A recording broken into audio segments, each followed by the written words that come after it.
Hey everybody, welcome to the Ignite deck study. Brand new deck from Ellusionist. It got released last Thursday. I was hoping to have it yesterday, but it came today. So here is your deck study for the new Ignite deck. This is the second deck in a 4-deck series, I believe. The first was the Fathom deck, which is a water-based deck, which I already have a study of if you guys want to check it out. It's already up. I did it several months ago. So if you guys are familiar with the 4 pillars of science, and those happen to be water, fire, which we already have, and wind and earth are the other two. So I'm assuming sometime later this year, possibly early in 2014, we will have the other 2 decks of this 4-deck series.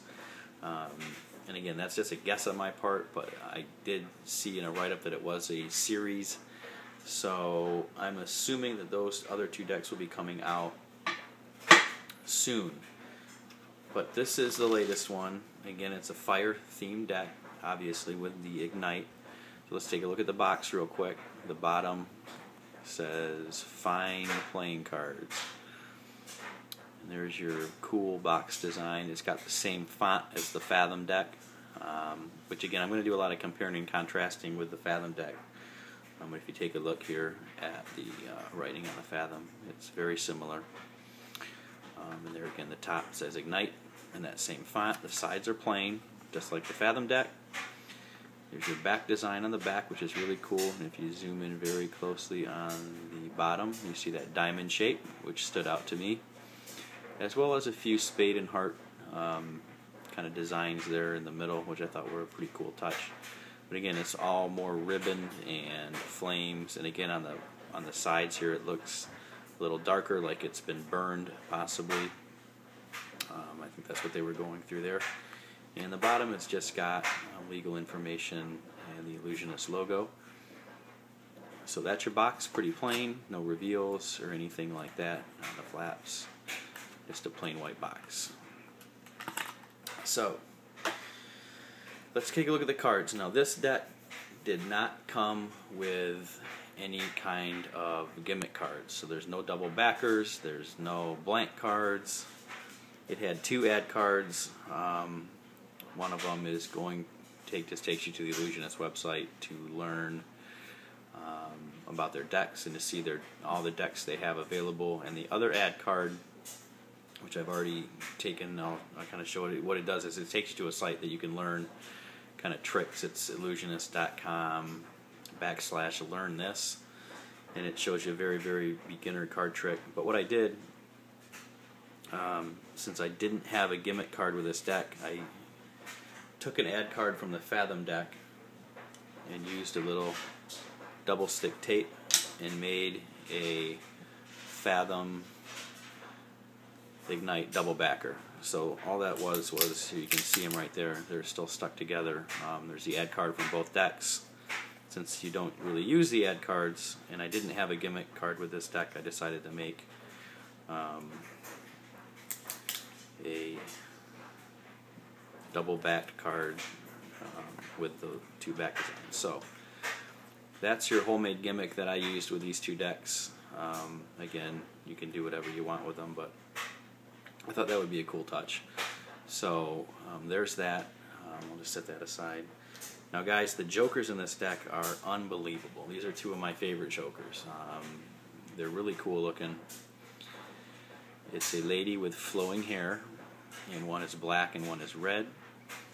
And again, if we just zoom in on this, you can see the nice sans serif font used. Nice and modern. And there's no reveals that I could see yet. Sometimes I catch them a little later, but I'm pretty sure there's none on here. I bet 99.9% sure there's no reveals on there. But really cool for doing color changes and things like that. It's pretty cool for doing that, and and for joker tricks, they're pretty flashy. So I definitely use these if you get a chance. So those are pretty cool. Let me look at the Ace of Spades,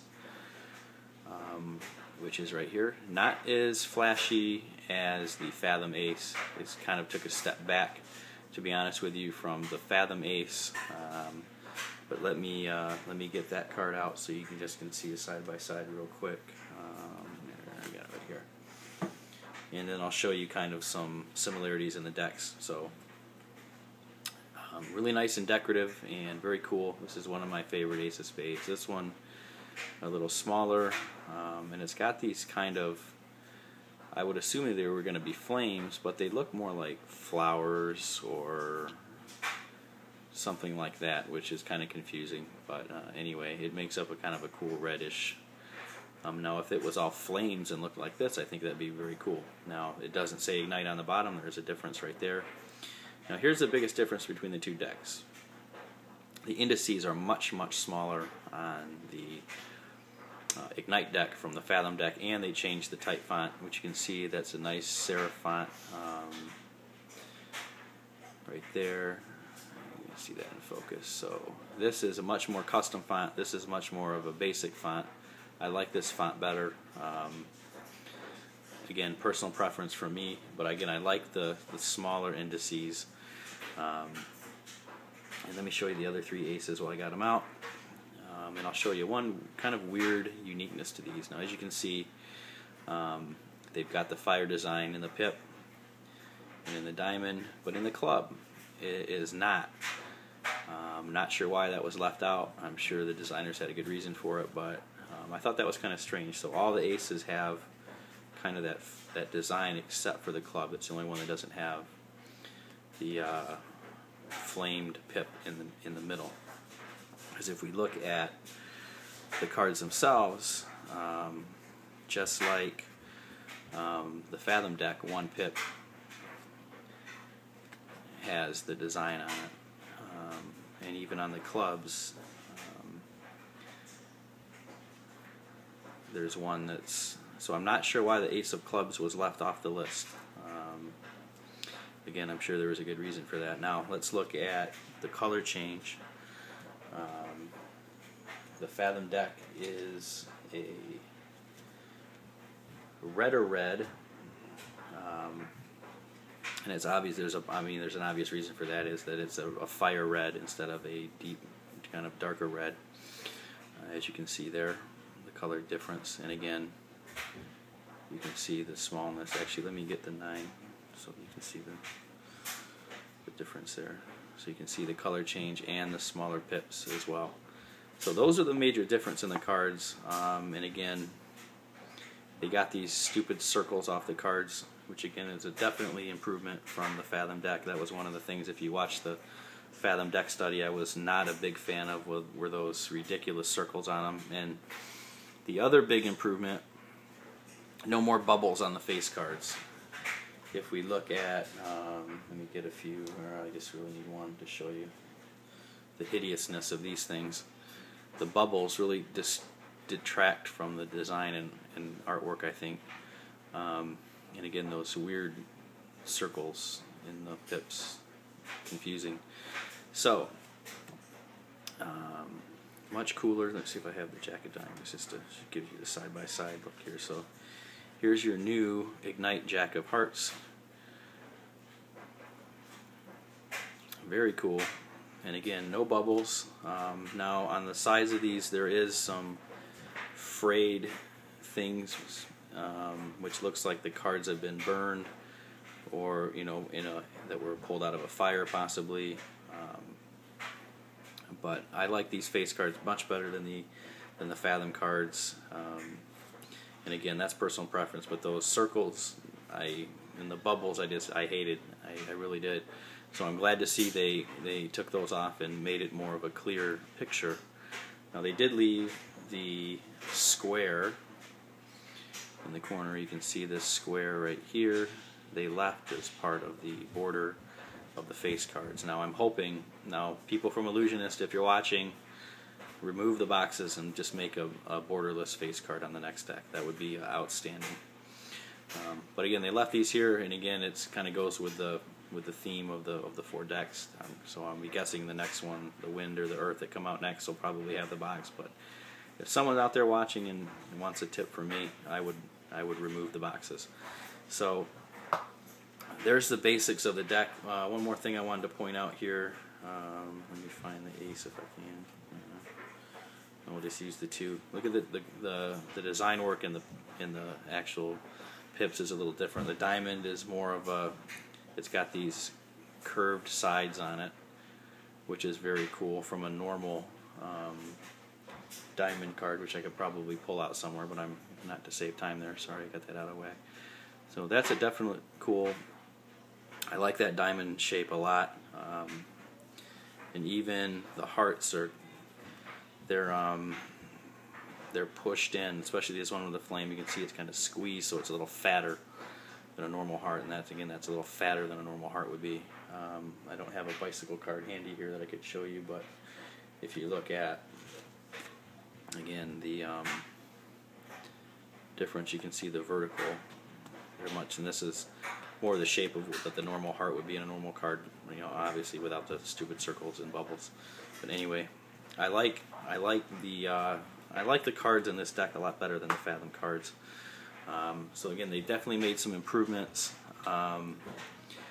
So the smaller indices are definitely very cool. The Ace, not as cool as the Fathom Ace, but again, you know, if you look at the fan, those smaller indices really stand out.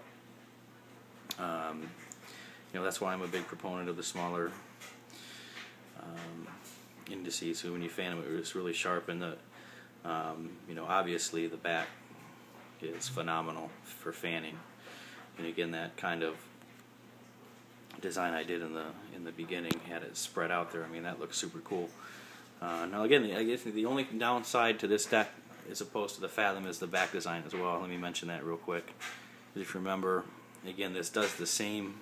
It makes its own border, so it's got a border on it, but it clashes with the back. So this got a white side and a dark side. So if you were doing a trick where you're trying to hide a card, you know, it definitely stands out.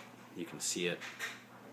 So again, for doing Elmsley counts and things like that, it's going to be harder to see. Even there, it's you know, it's really hard not to flash when you're doing, you know, tricks of that nature, you know, as opposed to the Fathom that's got the white border on it.